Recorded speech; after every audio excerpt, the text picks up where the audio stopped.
Hi friends, welcome to my channel. సాధు sir కోపంగా home minister ఇంటి గేటుని బలంగా తన్నడంతో అక్కడున్న సెక్యూరిటీ అందరూ ఉలిక్కి పడతారు.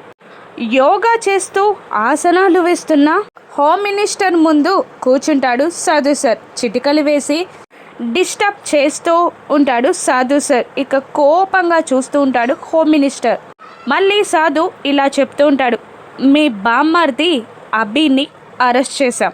హీరోయిన్ని చంపినందుకు, పాత నిధిని దొంగలించినందుకు, గ్యాంగ్స్టర్స్తో సంబంధాలు పెట్టుకున్నందుకు మిమ్మల్ని అరెస్ట్ చేస్తున్నాం అని సాధు వార్నింగ్ ఇస్తూ ఉంటాడు హోమ్ మినిస్టర్కి. ఇక అంతే యాటిట్యూడ్గా హోమ్ మినిస్టర్ కూడా సాధుకి ఇలా వార్నింగ్ ఇస్తూ ఉంటాడు. నన్ను అరెస్ట్ చేసిన మరుక్షణం ఈ స్టేట్ మొత్తం తగలబడిపోతుంది అని అతను అంటూ ఉండగా జగదాత్రి గట్టిగా వార్నింగ్ ఇస్తూ ఉంటుంది హోమ్ మినిస్టర్కి.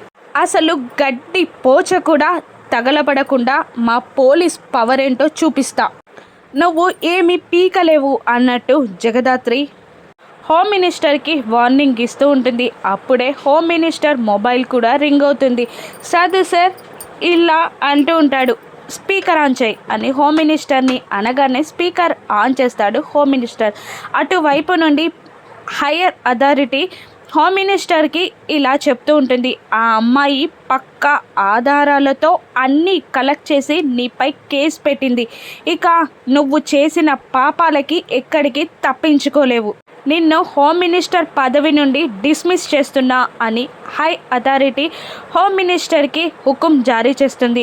ఇక నువ్వు చేసిన పాపాలకి ఇదే తగిన శిక్ష అంటూ బేడీలు వేసి హోమ్ మినిస్టర్ కాలర్ పట్టుకొని లాక్కొని వెళ్తూ ఉంటుంది జేడీ. నెక్స్ట్ జేడీ ఎదుర్కోబోయే పరిస్థితులేంటో, కావ్యపై నింద తొలగిపోతుందో రాను ఎపిసోడ్స్లో చూద్దాం. Thank you for watching.